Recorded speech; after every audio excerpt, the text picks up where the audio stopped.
This is the weather event that occurred on October 4th, 2013, when it moved through the Midwest, and then specifically we'll look at Kansas City at 1843, so local time. That's 1:43 in the afternoon. You can see that there was quite a bit of snowfall happening in western Nebraska. Winds were pretty gusty in the upper 30s in most locations. So it was a pretty stiff northwest wind.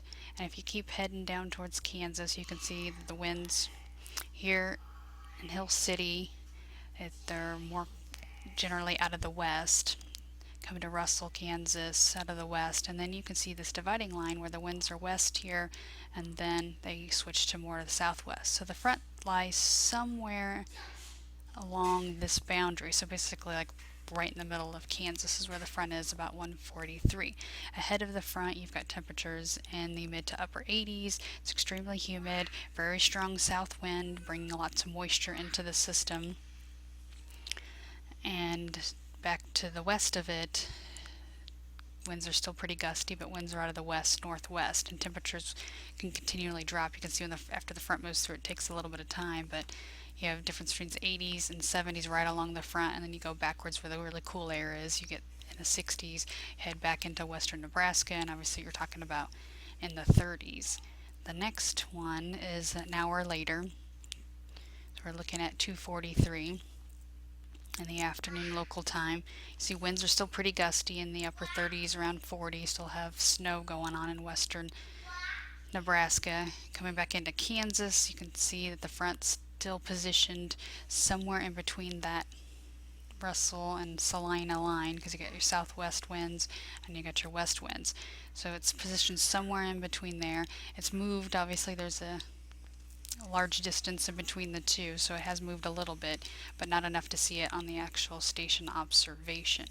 Flip one more hour later, and then that's when you can tell that it has moved past Salina, because their winds are now out of the southwest and is headed towards Manhattan. So you can see the dividing line has shifted where the front actually is located. So it was actually moving, it was a pretty fast moving front. It wasn't just sitting out there, it was doing its business and heading on to the. I'm going to look at it from a satellite perspective. This is an infrared image. It's 1745Z, which makes it 1245Z, and you can tell there's a lot of snow, a lot of cloud cover, so a lot of snow in western Nebraska. Still a lot of cloud cover with this entire system. You can see a lot of clouds ahead of the front, because at this time the front was pretty much in the middle portion of Kansas. I'm going to flip so you can see the visible, same time, the visible, obviously a lot easier to see the clouds, a lot more detail along with them. Notice where the front actually is. There isn't anything really going on. You don't see any cloud cover or anything like that. That's 1745Z. An hour later, and this is looking at the infrared, you can see that maybe something's starting along the front. You can see some cloud tops trying to get noticeable. Can't really see it as well on that map, but you flip again to the visible, and now you can see those are very high. There's a much higher cloud tops, which means they could be cumulonimbus clouds, thus thunderstorms. Because again, with this whole system, they were watching for potentials of severe weather, hail, and winds. Plus, the further you went up towards the low, you're going to start getting in that tornadic potential. And that was an hour later, so that's 1:45. So one more hour later, and now we're looking at along that cold front. You can see there's storms that are firing, and good, again, not as much detail. You hit that next image and you look at the visible, and you can see that there are some high cloud tops, stronger storms associated with them. You can start to see the anvils on them because it's starting to fill out along there. They're getting a little bit thicker, and just much more detail. And the point behind that is you could see it much better that those were going to be severe storms by looking at the visible before even looking at the infrared. You can see that those cloud tops were starting to build first on visible. Again, huge advantage that those have. Looking one more at a different kind of perspective. Now we're looking at upper air charts. Now this is an actual what it was like at 12Z that morning, so October 4th morning. That's a 7 a.m. actual data we're looking at. So this is 300 millibars. This is up near the top of the troposphere. And what we look at in these kind of situations is you're looking for the strongest winds, where those are located. You're looking for a trough, which means this a U-shaped, meaning it dips down. So here's that dip down, that's the trough. And when you're going to look for severe weather placement, or in this case, part of this was a winter weather storm as well, you're going to look off to the east of these troughs. You find the highest bulk of the wind and off to the east. And what you end up looking at is to find out where a lot of the lift is. It's going to be in kind of a line like this. And you're going to find a lot of the lift being right here, and of course behind it, but of course and that's where a lot of the snow had fallen on this as well.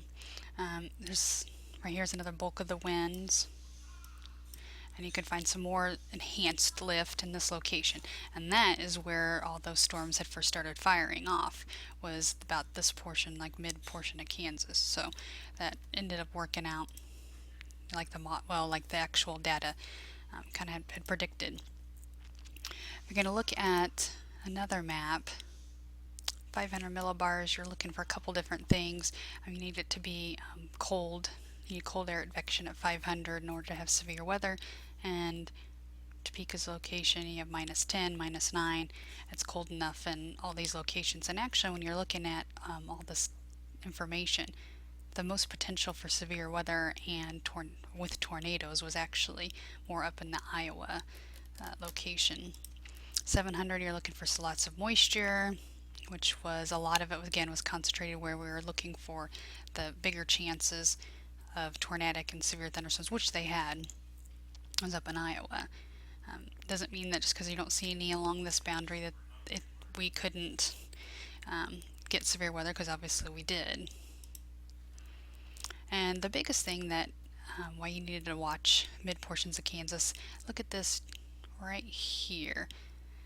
That is a very strong inflow of warm, moist air. And you can see that there's a lot of moisture involved with this, and because you have that strong, what they call tongue of moisture, it's really feeding up from the southwest, then this was an area, mid portion of Kansas or Topeka, that you needed to watch for severe weather to develop. Not necessarily tornadic, but definitely severe weather, which is what ended up happening. You had that solid line had formed in the middle portion of Kansas and then rolling through the Kansas City area. It's a very strong cold front. Now this is October 5th, 20Z, so this is much later, obviously. The front's well through the Kansas City area, but I wanted to show you what it looked like quite a bit of time afterwards. The front had pushed through very quickly, brought some severe weather. Mostly through Kansas City. It brought a little bit of wind, some very small hail, and lots of lightning, and some beneficial rains in a lot of locations. The low pressure stayed well up to the north and west of Kansas City. There was a lot of snowfall that had fallen on that backside because it's very chilly air. It's being wrapped in behind it. It's a very strong fall cold front. Temperatures in Kansas City have only made it up to about the upper 50s, which is chilly, to say the least, for this time of year, especially compared to when you're looking at yesterday, the day before this, when it was, in the upper 80s and very muggy. So much different air mass over top right now. Winds are still kind of out of the west, kind of the west-southwest right now. And on October 5th at 20Z map. And the cold front, you can see lining all the way through Missouri down through Texas, so it's a pretty strong front. Notice where these isobars are closer together, that's where you have much stronger winds, which behind the system there's a lot stronger winds associated with this because those isobars are very tightly packed. So lots of wind and some snowfall taking place in parts of the Dakotas and also in Nebraska as well. So this storm system was pretty neat how it showed a lot of the stuff that we've already been working on, and like the satellite images and looking at the difference between the infrared and the visible, and why the visible is so much more helpful when you're looking at severe weather. I'm looking at station models, watching those fronts change.